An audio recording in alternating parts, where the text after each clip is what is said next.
Okay, let's start. We are starting a new segment, the last segment. To put things in perspective, the first thing we did was axial loading. That was basically the case where you have a rod or a bar. Loading के हिसाब से you call these structures a bar or a rod, because the same structure, if it was not subjected to axial loading but a torque, then it was called a shaft. Here it is a bar or rod. When it is subjected to torsion, it is a shaft. The same cross section, it could be square also, obviously, it could be any other section, but we are talking about a slender body. The in-plane dimensions are very small as compared to the length. ठीक है ना, इन सब आप चीज़ों देखें, तीनों एक ही बात है. If it is subjected to lateral type of loading, then it is called a beam. And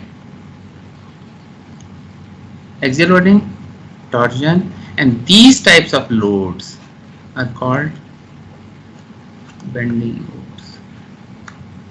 Now these beams, they are so common. You can see many beams in this structure that I have shown. ऊपर की तरफ देखिए, आपने जिस भी कमरे में बैठे हुए हैं तो कोई ना कोई आपको बीम नजर आ जाएगी. अगर बीम नजर नहीं भी आ रही तो वो कंसील्ड है, वो है उधर कहीं ना कहीं. अगर टेक्निकली स्पीकिंग उस तरह की बीम नहीं भी है तो जो आपकी छत है वो इटसेल्फ, उसमें अगर आप कोई भी सेगमेंट निकाल लें, it is subjected to this kind of loading, because जो फ्लोर है उसके ऊपर आप जो लोड लगा रहे हैं वो एक्सियल लोड तो नहीं है, तो आप उसके ट्रांसवर्स लोड ही लगा रहे हैं, like this. So this is so common. One thing, this is so common. The other thing, beams are not only very common but they are probably the most important structures. उसकी वजह क्या है? I think we discussed this at the start also, but this is a good time to go through it again. इस तरह का कोई भी body, same body ये सेम है ना. अगर इसको मैं टॉर्जन या एक्सियल लोड या बेंडिंग ना दूं तो ये एक ही बॉडी है basically, it's the same body. इस तरह की मैं एक स्टील का रॉड या कोई लकड़ी का या व्हाटएवर मैं किसी को दे दूं, बच्चे को, किसी को भी, क्या तोड़ के दिखाओ, तो the easiest way to break it is through bending, not torsion, not axial loading. उसकी वजह यह है कि एक्सियल लोडिंग के लिए तो आपको सुपर ह्यूमन फोर्स चाहिए.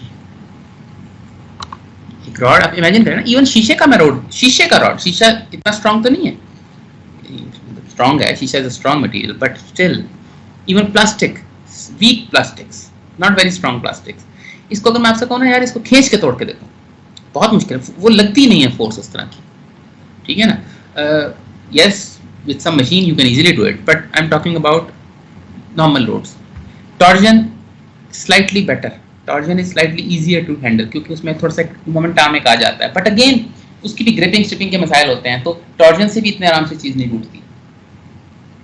बेंडिंग कितना आसान है, प्लास्टिक का रॉड दूं तो घुटने के साथ रखें, दिस इज योर घुटना and these are your hands. अब उसको तोड़े कितने आराम से तोड़ देंगे, है ना.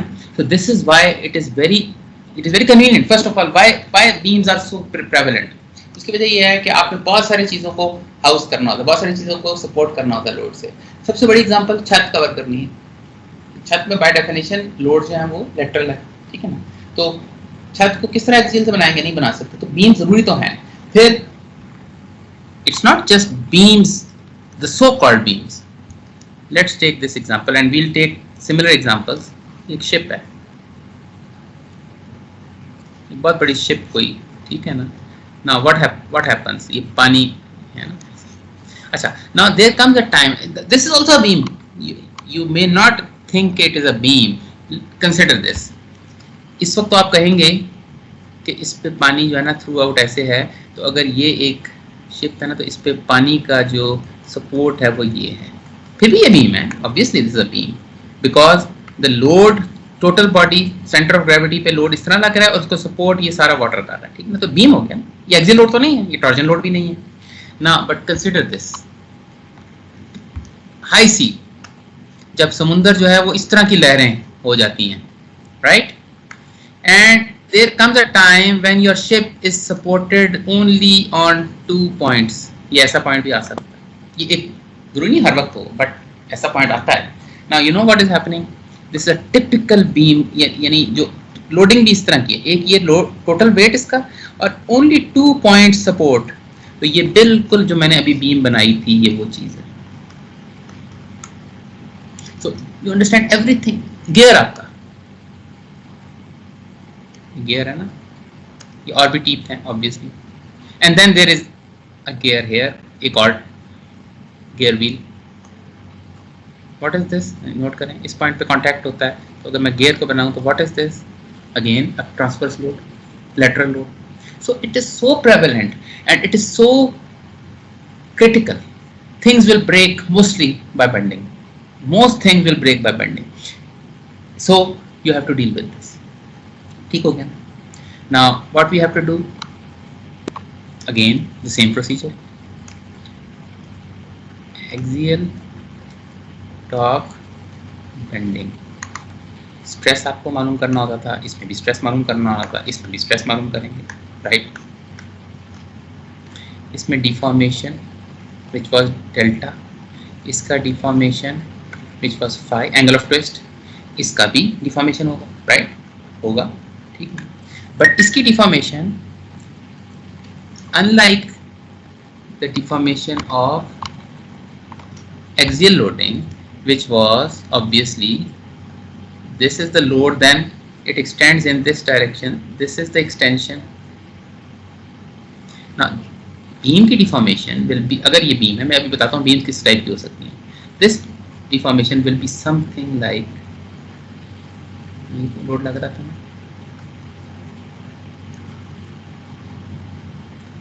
और इसको भी आप अगर डेल्टा कह दें, आमतौर पर V कहते हैं to distinguish it from delta, but ये लेटरल डिफॉर्मेशन होती है.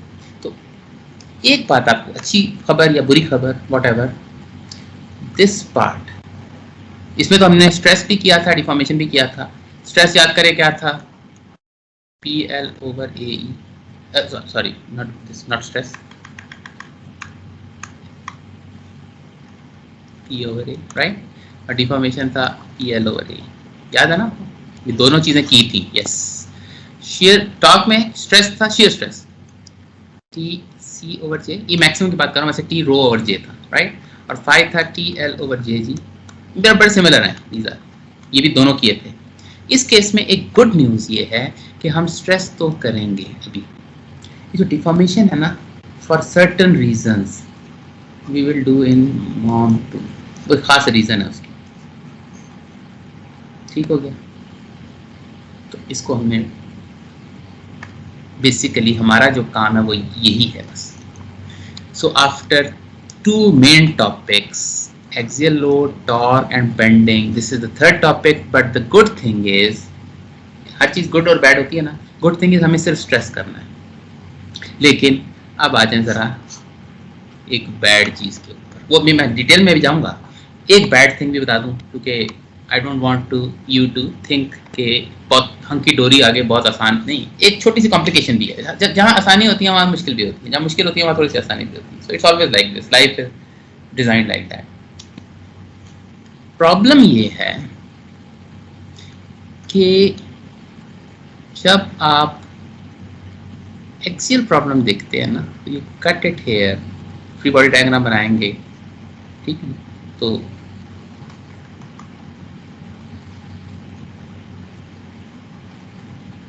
what is the force here? It will only be axial force.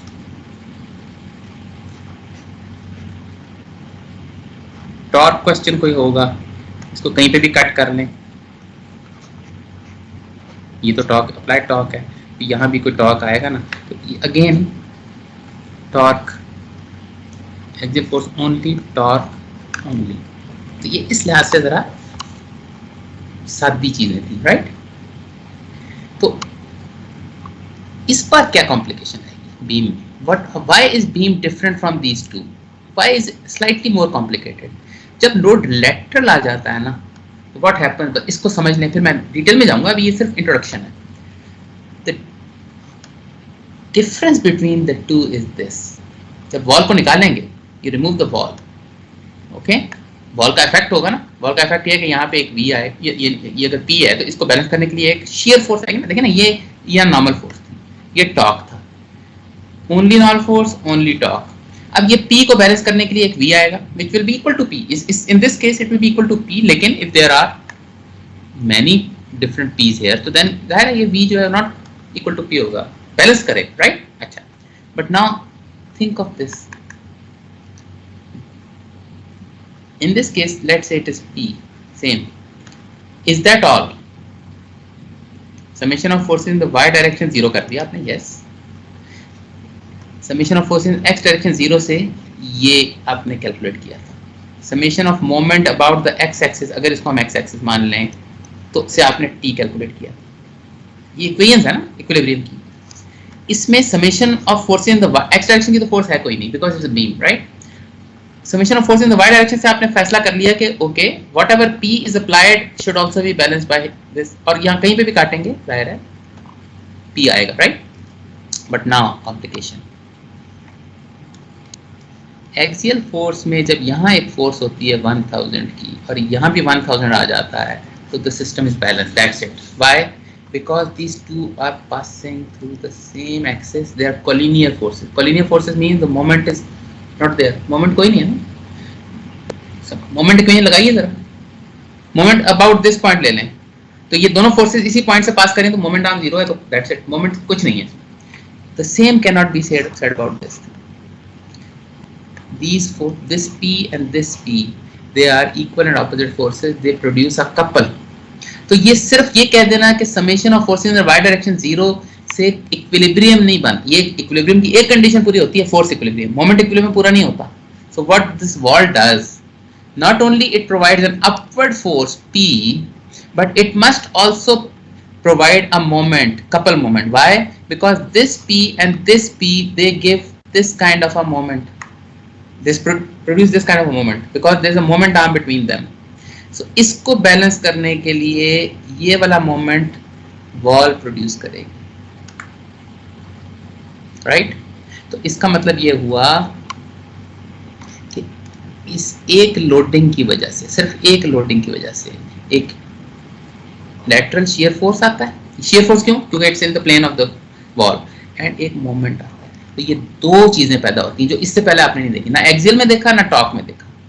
Bending में एक लोड के दो इफेक्ट्स आते हैं, तो you have to deal with bending moment and you have to deal with shear force. Loading कहने को एक ही है, ठीक है, राइट. अच्छा, अब अगर ऐसी बात है तो फर्स्ट ऑफ ऑल हमारा गोल क्या होगा, ये देखिए.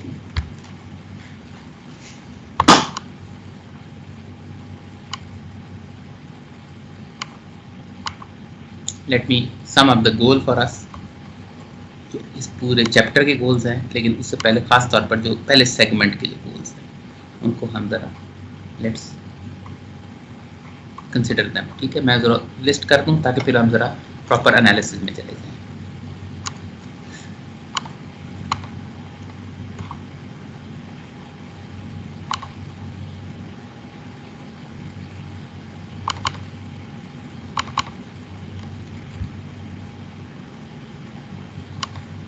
ये देखिए, जब हम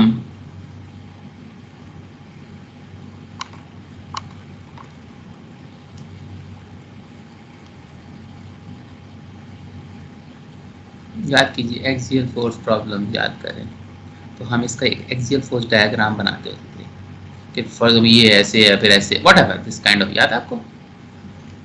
actually I shouldn't make it like this, ये ऐसे नहीं होना चाहिए, ये लाइन तो कॉमन रहेगी ना. टॉर्जन के सवाल याद करें. ये वॉल है, दिस T2 व्हाटएवर T3. इसमें हम जब डायग्राम बनाते तो इस तरह करके कुछ इस तरह, याद है ना, टॉर्क डायग्राम बनाते थे. इसको एक्सियल फोर्स डायग्राम कहते हैं, इसको टॉर्क डायग्राम कहते हैं. ये क्यों करते थे? whenever we have to design something, तो हमने ये देखना है कि सबसे क्रिटिकल पोर्शन कौन सा है। अगर मैंने इस रॉड का डायमीटर डिसाइड करना है, इस शाफ्ट का डायमीटर डिसाइड करना है, तो I need to know which is, in this case this is probably the highest value of axial force, तो इसके हिसाब से करूंगा ना। ये तो छोटे हैं, ये और ये तो छोटे हैं, इनके हिसाब से तो करने की जरूरत नहीं है। इसी तरह इस केस में टॉर्क डायग्राम में मुझे हाईएस्ट टॉर्क चाहिए ताकि मैं ये डी डिसाइड कर सकूं। याद है ना कि टॉर्क डायग्राम और एक्सियल फोर्स डायग्राम बनाते थे, राइट। तो अब प्रॉब्लम ये आएगा कि बीम में जब आप ये चीज करेंगे ना, बीम की लोडिंग चूंकि it causes two things, beam इधर तो सिर्फ लोडिंग एक्सियल फोर्स प्रोड्यूस करती, इधर सिर्फ टॉर्क प्रोड्यूस करती थी, which was different and different section, that is true, but kind of force तो एक ही थी ना। इसमें मैं अब साबित कर चुका हूं दो चीजें। एक तो ये कि ये इसके रिजल्ट में न सिर्फ एक ये V पैदा होता है जिसको हम shear फोर्स कहते हैं, shear force you know why, क्योंकि ये इन द प्लेन है, ये इस तरह की चीज नहीं है, ये पैरेलल टू द सेक्शन, एक। और दूसरा एक बेंडिंग मोमेंट, इसको बेंडिंग मोमेंट कहते हैं, bending moment and shear force. एक फोर्स, एक लोडिंग, एक टाइप ऑफ लोडिंग, इधर ये भी हो सकती है, ठीक है। एक type of loading causes first of all two effects, एक चीज। दूसरी बात जो इंपॉर्टेंट है वो क्या है, वो ये है, ये तो आपने यहां से इसको रिमूव किया तो ये सिचुएशन आई ना। अगर मैं इसको यहां कट कर दूं, ये फोर्स अप्लाइड फोर्स है, इसको बैलेंस करने के लिए अगर ये P है तो ये तो P आएगा, ठीक है, यस, ये तो P तो सेम होगा, ये वाला भी V is also P, V is equal to P, ये भी V is equal to P। But the important thing is यहाँ पे जो बेंडिंग मोमेंट आएगा ना वो होगा Px, जबकि ये जो बेंडिंग मोमेंट था ना ये PL था, क्योंकि टोटल लेंथ था। In other words, where you cut it this m becomes different, you understand? So it is basically a function of where you cut it।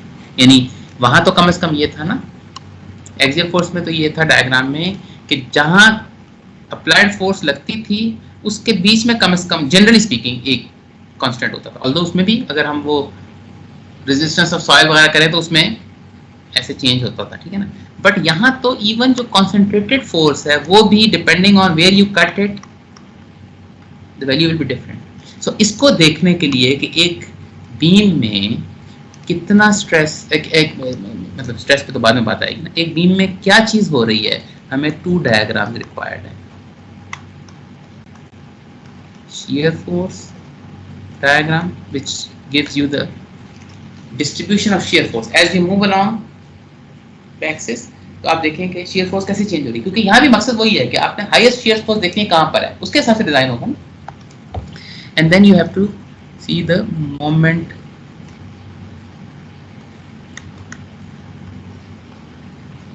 bending moment diagram, two things, shear force diagram, bending moment diagram। जहां torque सवालों में सिर्फ आपको torque diagram चाहिए होता था, जहां आपको एक्सियल फोर्स के प्रॉब्लम में सिर्फ एक्सियल फोर्स डायग्राम एक चाहिए होता था, यहाँ आपको ये दो डायग्राम चाहिए।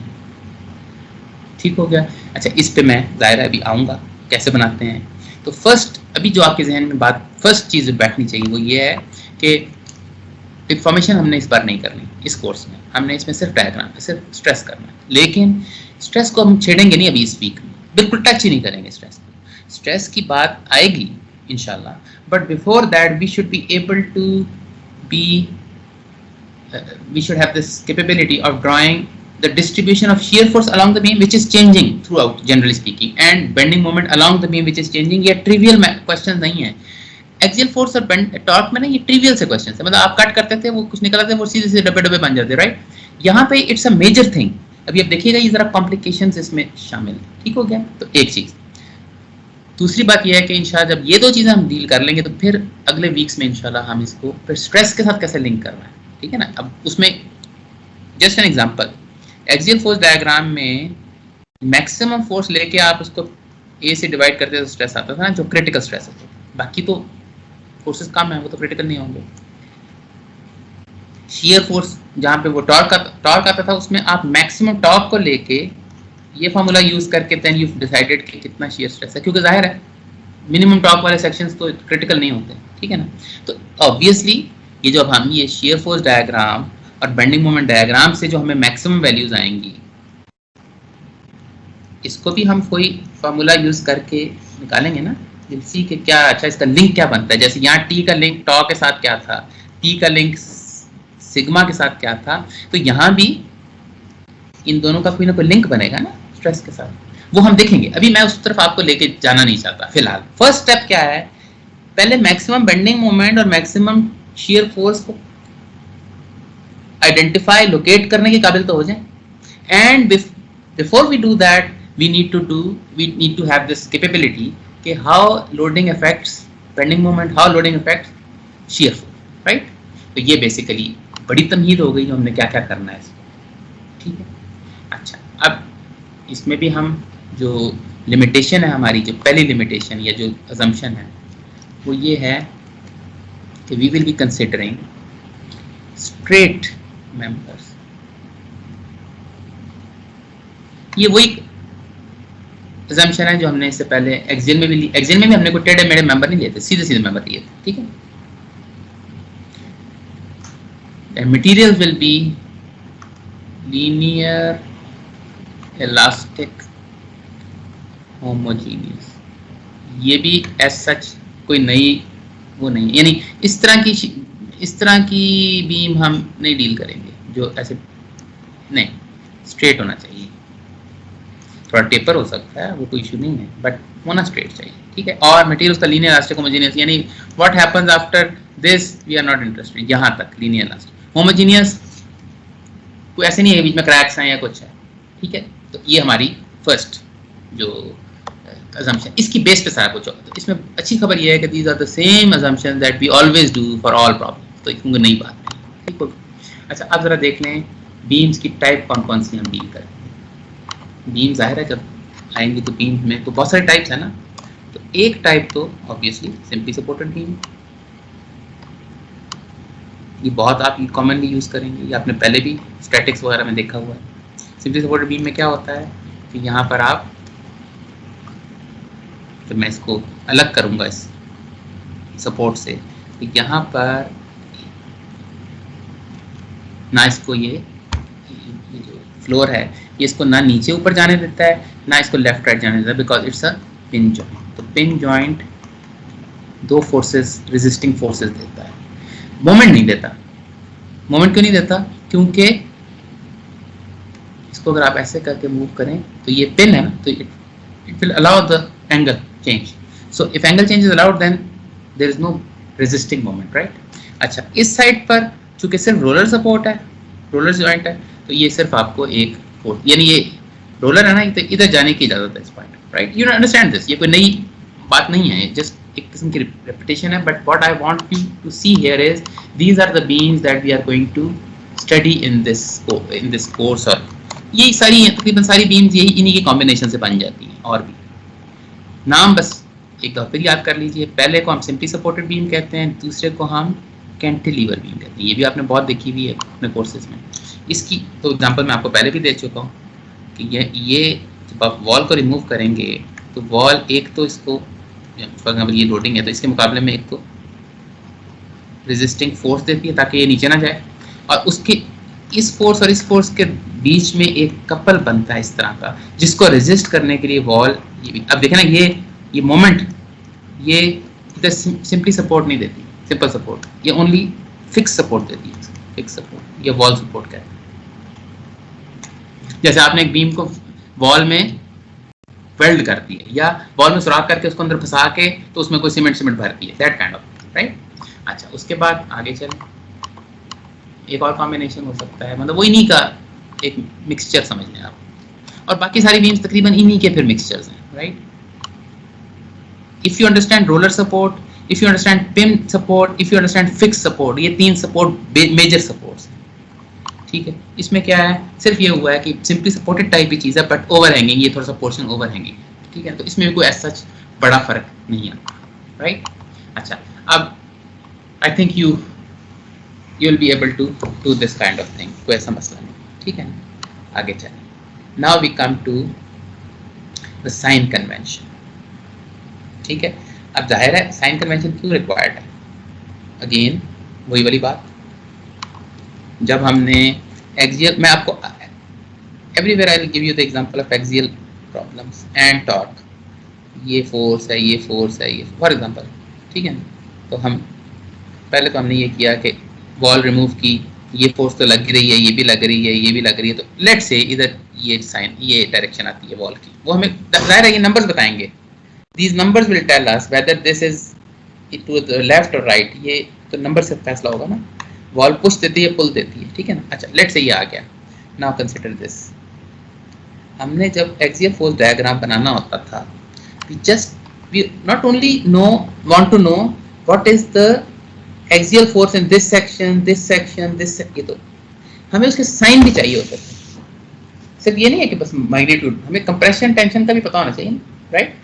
तो अब याद कीजिए क्या हम करते थे कि यहाँ काटें, ये बनेगा, तो ये अगर लग रहा है तो इसको बैलेंस करने के लिए तो यही फोर्स आएगी ना। तो अगर ये फोर्स आएगी तो is this force into the section और आउट ऑफ द सेक्शन, याद कीजिए। ये आउट ऑफ द सेक्शन है तो पॉजिटिव होता था, राइट। अच्छा इसको अगर मैं कट करता हूँ let's say, and I find के ये सेक्शन कट करके यहाँ पे फोर्स आती है वो इनटू द सेक्शन है, तो ये नेगेटिव है, ये पॉजिटिव, याद है। तो फिर हम डायग्राम बनाते थे ना, तो ये चूंकि पॉजिटिव है, ये यहाँ तक पॉजिटिव होगा, उसके बाद लेट्स से ये नेगेटिव हो जाएगा, और उसके बाद पॉजिटिव है, व्हाटएवर, ठीक है ना। So what is important is this is the zero line. Line से ऊपर जाना है या नीचे जाना है, it depended on the sign convention. Sign convention क्या थी? Into the body negative, out of the body positive, याद है। अच्छा टॉर्क का भी यही है, ठीक है। I'm sorry, I'm back. Torque में भी ऐसे ही था। अब I don't know, maybe I'm boring you with this, क्योंकि ये आपको बहुत अच्छी तरह चीज आ गई है।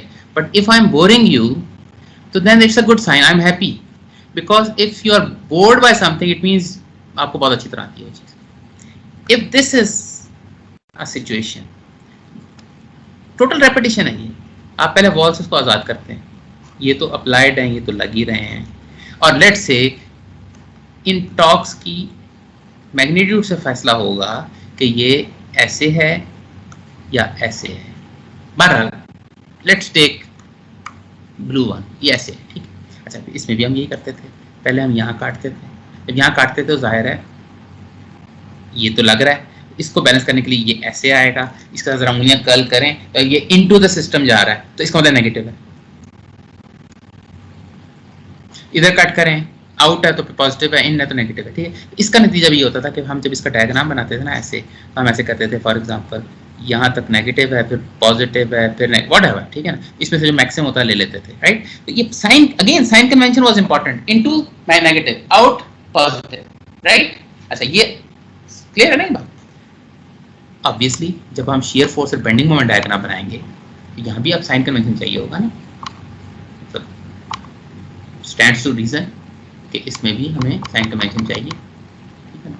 तो साइन कन्वेंशन जो है वो हम अभी देख लेते हैं, वो आपको इसका साइन कन्वेंशन ज़रा ऑब्वियसली थोड़ा कॉम्प्लिकेटेड इसलिए होगा क्योंकि ऑब्वियस रीज़न, उसकी वजह अभी बता देता हूँ साइन कन्वेंशन क्यों। ये देखिए, फर्स्ट ऑफ ऑल एक बीम है, ये बीम है, इस पे लेट्स से ये लोडिंग लग रही है, ये कंसंट्रेटेड लोड नहीं है, ये डिस्ट्रीब्यूटेड लोड है, आपको नजर आ रहा है। इसको हम W as a function of x कहते हैं, मतलब it could change as I move along x, it could change, जैसे ये देखें चेंज हो रहा है ना, change, it can be variable, no problem. जैसे पानी है, अब पानी है वो तो खैर कांस्टेंट होगा, लेकिन अगर रेत एक फ्लोर है, इस पर रेत मैंने इकट्ठी की हुई है, और रेत जो है ना वो यहाँ ज्यादा है, यहाँ कम है, तो है तो डिस्ट्रीब्यूटेड, लेकिन वो चेंज हो रहा है ना, ऐसे फर्क हो रहा है ना। या वर्टिकल कर लें, ये एक बीम ऐसे है लेट्स से, और इधर पानी खड़ा किया हुआ हमने, तो जाहिर है पानी का जो प्रेशर है वो तो as the depth increases the pressure increases ना, तो आप देखें ये फिर वेरिएबल हो सकता है ना, तो that kind of thing. So this ध्यान में रखें इसको, ठीक है। अच्छा अब फॉर एग्जांपल मैं इसको ऐसे कट करता हूँ, इस बीम को कट करूंगा, तो ये अलग कर दिया, but I could easily take the left portion also, ले सकता हूँ ना, लेफ्ट और राइट दोनों ले सकता हूँ, इसमें कौन सा सही है, दोनों ठीक है। तो जो भी साइन कन्वेंशन बनाए उसको दोनों पे इक्वली वैलिड होना चाहिए, ये बात तो ठीक है ना। Again at the risk of boring you, जब मैं ये वाला काटा था यहाँ पे, यूं काटा था, तो ये लिया था तो ऐसे आ रहा था, लेकिन अगर मैं ये राइट वाला पूरा ले लेता पोर्शन, तो ऑब्वियसली फिर ये आउटवर्ड, ये इसके हिसाब से आउटवर्ड आता, तो ये भी पॉजिटिव है। You cut it here, you either take this section close to the wall और यू टेक दिस वन जो कि दूसरा रिमेनिंग है।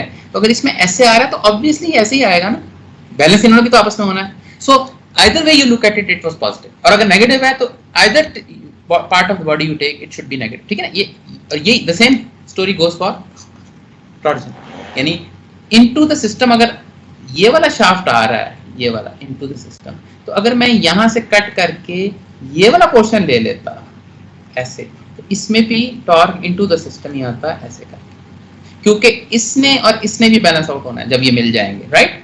सो साइन कन्वेंशन को याद कर लीजिए, ऐसा होना चाहिए कि मैं कोई भी पोर्शन उठा लूं, कोई भी पोर्शन उठा लूं, तो लेफ्ट वाला या राइट वाला, तो साइन कन्वेंशन मुझे उस जगह पर अगर पॉजिटिव लेफ्ट वाले को देख के आ रहा है तो राइट वाले को देख के पॉजिटिव आना चाहिए, और अगर लेफ्ट वाले में नेगेटिव आ रहा है तो राइट वाले में नेगेटिव। ये तो नहीं हो सकता एक ही सेक्शन की मैं बात कर रहा हूँ, कौन सी, इट डिपेंड्स कि आप कौन सा वाला सेक्शन, ये तो इट्स एब्सर्ड, ये तो गलत है ना। सो ये बात याद रखिए, ठीक है। तो अब देखिए, अगर मैं इसको काटूं और यहाँ शेयर फोर्स कोई ना कोई होगी, अगर शेयर फोर्स यहाँ ऐसे आ रही है और ये शेयर फोर्स ऐसे आ रही है, लेट्स से ऐसे भी हो सकता है और ये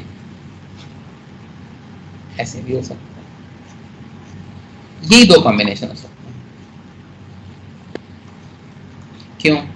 क्योंकि जब ये जो शेयर फोर्स आती है तब आती है जब मैं कट करता हूँ, when it is not cut, जब ये ज्वाइन कर लें तो ये आपस में जब ये मिल जाएंगे तो बी और बी कैंसिल आउट होते हैं, फिर कोई शेयर फोर्स नहीं, समझ रहे हैं। ये शेयर फोर्स विजिबल कब होती है, जब मैं कट करता हूँ, राइट, ऐसे ही है ना। तो जब ये मिलेंगे तो ये कैंसिल आउट हो जाएंगे, तो they have to be in the opposite direction, left वाले पे कुछ और होगी, राइट पे कुछ और, बिल्कुल वैसे जैसे एक्सियल में एक में अगर लेफ्ट साइड पे थी एक पे राइट साइड पे, तो वो बैलेंस आउट जो करनी है आपने, तो एक में अप होगी एक डाउन होगी। अब ये कौन सी होगी, ये लोडिंग पे डिपेंड करेगा obviously, whether this is the case or this is the case, that depends on the loading, उस पे loading, but either of the two will be there, ठीक है। अब साइन कन्वेंशन बनाते हैं जरा।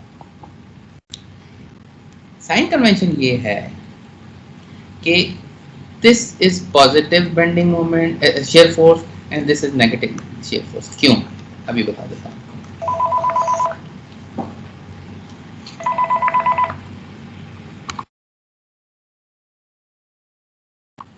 Okay, I'm back. Now look at this. This is positive. Why? अब जरा सुन लें, जरा दिल थाम के बैठिएगा, मैं फिर डिस्कस करूंगा कि ये इतनी आसान नहीं है जितनी वो है, ठीक है। सुनिए, a shear force is positive, जैसे ये है, if अब if के बाद लंबी स्टोरी है, it causes clockwise movement on its section, ये बहुत इंपॉर्टेंट है। अब जरा देखिए, जरा ये वाला शेयर फोर्स है तो डाउनवर्ड। देखिए पहली बात तो ये कि मैं अपवर्ड और डाउनवर्ड पे फैसला नहीं कर सकता। मैं अगर ये कहता हूँ अपवर्ड पॉजिटिव है तो और डाउनवर्ड नेगेटिव है, अगर मैं ये कह देता, लेट्स से, बड़ा आसान है ना साइन कन्वेंशन। प्रॉब्लम ये है कि ये ऊपर वाला, इसमें एक नेगेटिव है और एक पॉजिटिव है, और नीचे वाले में ये पॉजिटिव है ये नेगेटिव है, तो ये तो फैसला ही नहीं हुआ। Which is it? मैं ये कह रहा हूँ ऊपर वाले दोनों पॉजिटिव हैं, नीचे वाले दोनों नेगेटिव है। क्यों? ये मेरी डेफिनेशन है। It is positive if it causes clockwise movement on it's section. अब देखें यहाँ पे लग रहा है on it's section, on its body, जो भी ये V की बॉडी ये वाली है, इस V की बॉडी ये वाली, इस बॉडी को ये ऐसे क्लॉकवाइज घुमाएगा और ये अपनी इस बॉडी को क्लॉकवाइज घुमाएगा, तो ये दोनों में कदर मुश्तरक है। हालांकि एक की डायरेक्शन अपवर्ड है एक की डाउनवर्ड है, बट ये दोनों पॉजिटिव हैं। अब इनको देखिए नीचे वालों को, this causes this body to rotate in an anticlockwise manner. Similarly this V causes this body to rotate in an anti-clockwise manner, so these are both negative. Clear हो गई ना बात? तो मैं अगर इसको इतनी सारी क्लटर को मिटा के मैं आपको सिर्फ ये कह दूं कि positive bending moment is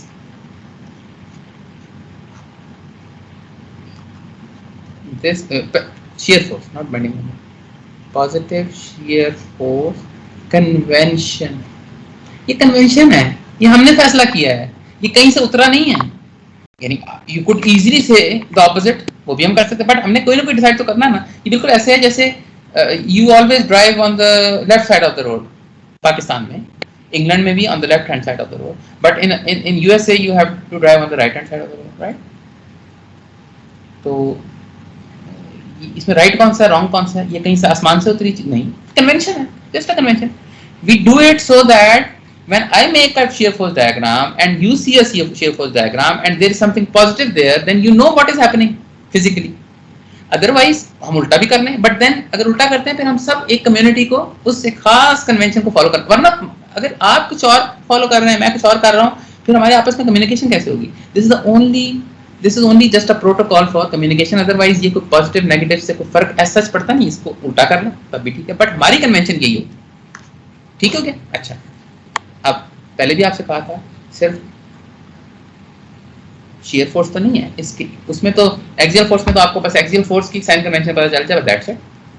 torsion में आपको टॉर्जन की इंटरनल टॉर्क की साइन कन्वेंशन पता चल जाए, और उन दोनों की साइन कन्वेंशन एक ही थी इंसिडेंटली, याद कीजिए, into the system out of the system. यहाँ वो चल नहीं सकती, यहाँ इनटू आउट ऑफ हो नहीं सकता ना, क्योंकि ये तो shear है, राइट? तो अब यहाँ एक और बनानी पड़ेगी, बना ली. What about bending moment? इसी तरह काटें इसको, तो यहाँ अब मैं पॉजिटिव बेंडिंग मोमेंट भी यहाँ आपको डिफाइन कर रहा हूँ. ये भी, या ये कॉम्बिनेशन हो सकता था या ये कॉम्बिनेशन हो सकता है, ऐसी है ना.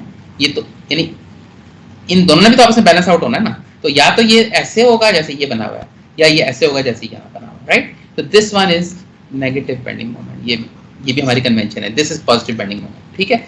ये हमने डिसाइड कर लिया. इसको अगर मैं वर्ड में बताऊं, इसको, तो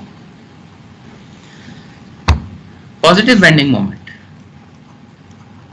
if it causes the top of the beam to become concave. concave का मतलब पता ना, ये जो है ना, ये इसको ऐसे बनाएगा ना, ये concave, ये convex है, ये concave है. ये अपने वाले को ऐसे बनाएगा, कन्वेक्स, कनकेव. अच्छा, इसकी एक आसान डेफिनेशन बताऊं आपको. स्माइली आप लोग सारे यूज करते हैं, सोशल मीडिया भी. जब स्माइली बने ना, तो ये देखिए, ये भी स्माइली बन रहा है, ये भी स्माइली बन रहा है, ठीक है ना, ये पॉजिटिव है. अच्छा, अगर ये जो मैंने आपको नेगेटिव दिखाया था, ये वाला, ये और ये क्या बनाता है? ये इसको भी ऐसे सैड बना देता है, इसको भी सैड बना देता है, राइट? तो ये क्या सैड ही कहते हैं, क्या कहते हैं, I don't know. This is negative, this is positive. एक और बात याद रखिए, फिजिकली अगर बारिश हो जाए, ये उसी बात को कहने का एक और तरीका है. अगर बारिश हो जाए तो पानी इकट्ठा होगा, जमा होगा, या पानी स्लाइड ऑफ कर जाए? तो जाहिर है इस केस में तो बारिश होगी तो पानी ऐसे गिर जाएगा, बारिश होगी पानी गिर, इस केस में पानी इकट्ठा हो जाएगा, राइट? तो जो पॉजिटिव है ये सारे केस, ठीक है? अच्छा, और फाइनली वन मोर थिंग, जो डिस्ट्रीब्यूटेड लोड है ना, W, this is positive if, ये बहुत आसान है, इट इज अपवर्ड. ये बाद में आपको समझ आएगी कि ये क्यों इंपॉर्टेंट है डिस्ट्रीब्यूटेड लोड. तो साइन कन्वेंशन क्या हुई? 3 चीजें याद रखिए. Number 1, distributed loading is positive upwards. तो वो तो बड़ा आसान है ना. अपवर्ड तो वैसे भी आमतौर पे फर्स्ट इंस्टिंक्ट है वो यही है कि अपवर्ड को पॉजिटिव होना चाहिए, डाउनवर्ड को नेगेटिव होना चाहिए, ठीक है ना. अच्छा, ये एक चीज हो गई. दूसरी, शेयर फोर्स. पॉजिटिव कौन सी शेयर फोर्स का कॉम्बिनेशन होगा? हमेशा कॉम्बिनेशन होगा. शेयर फोर्स जब भी कट करेंगे, एक लेफ्ट साइड होगी, एक राइट साइड होगी, तो दोनों का जो भी होगा ऐसा कन्वेंशन होना चाहिए दोनों में एक ही रिजल्ट दे आपको।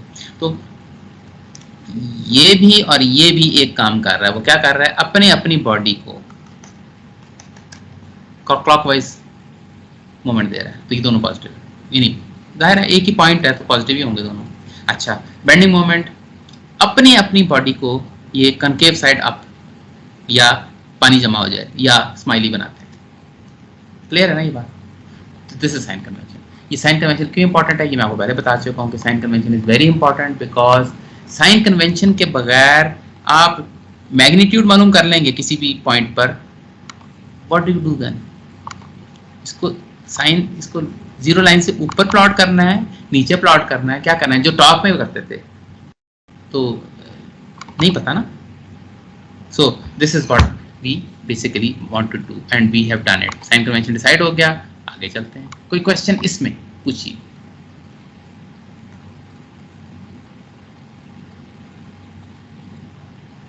सर ये जो बेंडिंग मोमेंट वाला है पॉजिटिव नेगेटिव केस, इसमें हमने कंप्लीटली इग्नोर कर देना है कि क्लॉकवाइज है एंटी क्लॉकवाइज है? इसमें क्लॉकवाइज एंटी क्लॉकवाइज में अगर खुद देखें, अगर मैं इसको क्लॉकवाइज एंटी क्लॉकवाइज के चक्कर में पढ़ूं तो फिर मुझे सोचना पड़ेगा, फिर मुझे नतीजा ये मिलेगा कि ये लेट्स से हम कहते हैं क्लॉकवाइज पॉजिटिव, लेट्स से, तो ये फिर नेगेटिव हो जाएगा because this is anti clockwise, और ये क्लॉकवाइज है तो ये पॉजिटिव हो जाएगा। तो दिस इज एब्सर्ड। मैं एक ही पॉइंट पे ये आपको कह रहा हूँ, एक ही देखें, ये बेंडिंग मोमेंट एक ही पॉइंट पे है, ये दोनों इक्वल एंड ऑपोजिट तो होने ही थे, इन्होंने बैलेंस जो आउट करना है, ठीक है। So what I am saying is, अगर मैं ये साइन कन्वेंशन रखूं, that is why we don't take this sign convention clockwise anticlockwise वाली। एक उसी पॉइंट पर एक बॉडी को देखें तो उस पर क्लॉकवाइज है और एक बॉडी को देखें anticlockwise, although you are talking about the same point of the same body, so absurd.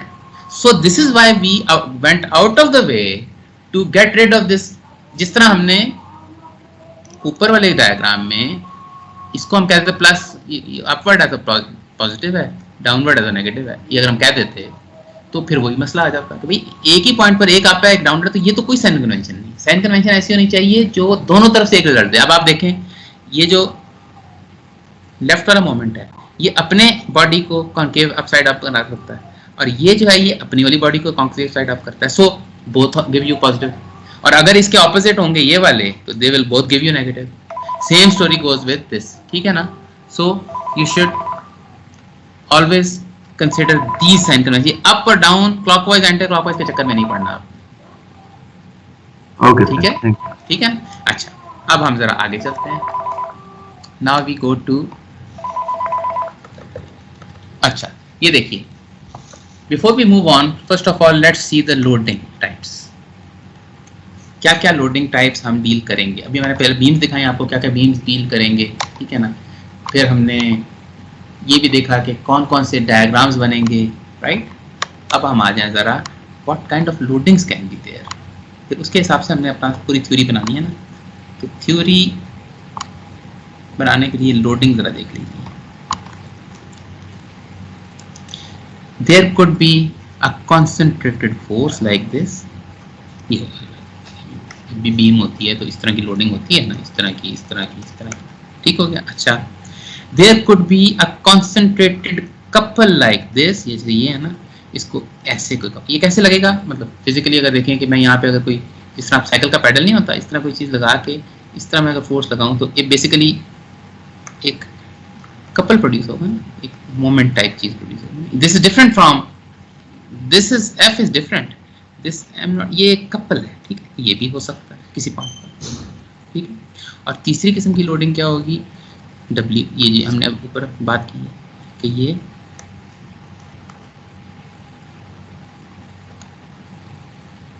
Concentrated as not concentrated, distributed loading, तो ये तीन टाइप मेजर लोडिंग। और ऑब्वियसली उसके अलावा इसकी सपोर्ट्स हैं, तो सपोर्ट्स भी एक किस्म की लोड्स ही होते हैं। आपको पता है जब मैं इसको निकाल लूंगा तो यहाँ पे भी ये और यहाँ पे भी कुछ इस तरह की चीज़ आएगी, ये चीज़ आएंगी ना। सो सपोर्ट्स भी लोड, बट वो भी कॉन्सेंट्रेटेड फोर्सेज ही होती हैं, ठीक है ना। तो basically what we are going to consider is concentrated force, bending, sorry concentrated couple, ये एम, और distributed force W, which could change from point to point, ठीक हो गया ना। तो ये बेसिकली तीन टाइप्स ऑफ लोडिंग, ठीक है। अगर ये तीन टाइप का लोडिंग को आपने डील करना आ गया तो you can deal with all D beams, क्योंकि इस चौथी को टाइप नहीं है लोडिंग की, ठीक है।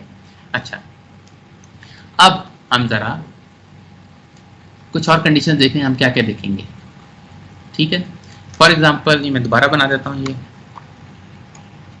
ये एनालिसिस हमारा अगली क्लास में पूरा होगा and then we'll do some problem. और ये बात याद रखिएगा, मैं फिर रिपीट कर रहा हूँ, हमने स्ट्रेस को टच भी नहीं किया अभी ना, अभी करना है। पहला काम एक थ्योरी बना के, जो हम काफ़ी हद तक बना चुके हैं बिकॉज साइन कन्वेंशन डिसाइड हो गई है, एक थ्योरी बनानी है कि how to draw a shear force and bending moment diagram, and this is slightly more complicated than how to draw axial force and torque diagram। वहाँ तो कुछ मसला नहीं था ना, बस वो कट किया बना लिया, इसमें कुछ चीज़ें इन्वॉल्व हैं अभी, ठीक है ना, तो हमने अभी करनी है, right. Before we do that, let's see what is happening here। ये देखिए एक बीम है, इस पे डिस्ट्रीब्यूटेड लग रही है, ये भी पॉजिटिव है, ठीक है। और इस बीम पे जो डिस्ट्रीब्यूटेड लोडिंग है ना, वो ऑलमोस्ट कांस्टेंट है। ये इसकी जो सिग्निफिकेंस है वो आपको अभी थोड़ी देर में पता चल जाएगी। ऑलमोस्ट कांस्टेंट से क्या हो रहा है, ऑलमोस्ट या अप्रोक्सीमेटली कांस्टेंट, यानी ऐसे नहीं है कि ऐसे करके लोड स्मूथली चेंज हो रहा है, स्मूथ कहना चाहिए, यानी चेंज तो हो सकता है बट बहुत एब्रप्टली चेंज नहीं होना चाहिए। और रियल वर्ल्ड में बहुत एब्रप्टली डिस्ट्रीब्यूटेड लोड चेंज होता भी नहीं है। डिस्ट्रीब्यूटेड लोड आमतौर पे एब्रप्टली ही मतलब ग्रेजुअली ही चेंज होता है।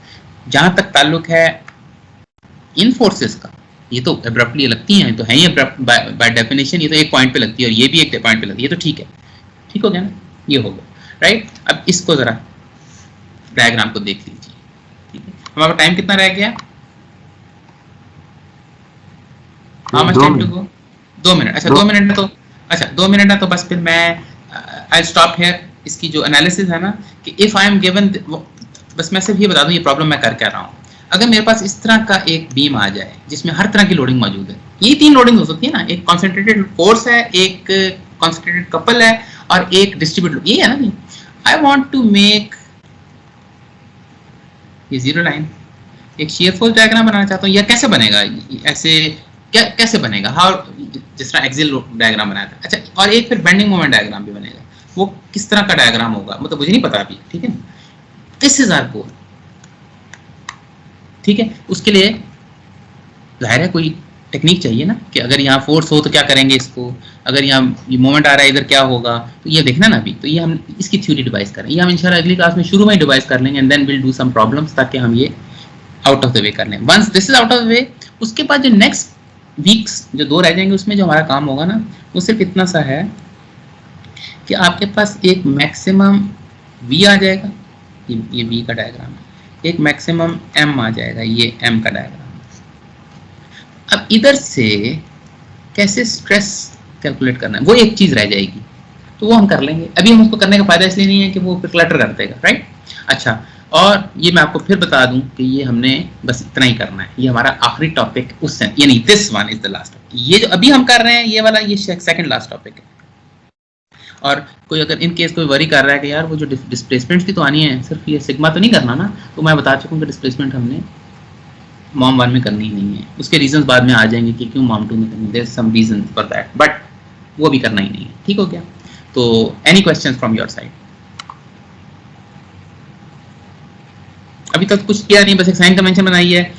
ज्यादा जो मैंने जोर दिया है वो एक तो ये कि जी beams are very important, everywhere beams beams beams everywhere, there is no life without beams. हर चीज बीम है, ऑलमोस्ट सब चीज़ नहीं, ऑलमोस्ट हर किस्म की, आपकी मेज से लेके छतों से लेके गियर से लेके हर चीज ऑलमोस्ट इन वन वे और अनदर बीम टाइप लोडिंग है, and they are very dangerous because a lot of, अब गाड़ियों के चेसेस हैं, गाड़ियों के फ्रेम्स हैं, क्रेन का हुक है, रोबोटिक आर्म्स हैं, एयरक्राफ्ट विंग्स हैं, ब्रिजेस बहुत बड़ी एग्जांपल है, रूफ्स ऑफ बिल्डिंग, मतलब आप बच नहीं सकते इनसे। दूसरी बात, इनको तोड़ना बड़ा आसान होता है, इनका लोड क्योंकि मोमेंट आर्म अवेलेबल हो जाता है, जिसकी एक एग्जांपल मैंने क्रूड ये दी थी कि आप अपना घुटना, बट ब्रिजेस में घुटना नहीं होता, वो एक तरफ इस साइड पर लोड है, एक साइड पर, यानी ब्रिजेस में क्या होता है, एक दरिया है, व्हाटएवर दरिया या कोई भी एक वैली जिसको आपने ब्रिज करना है, एक इसका बेस ये है ब्रिज का, एक बेस ये है। अब ये सारा लोड इधर लगा, तो ये वही घुटने तो देखा जाए तो ये घुटना ही है ना, ठीक है ना। So everywhere they are there. अच्छा, दूसरी बात मैंने आपसे ये की थी कि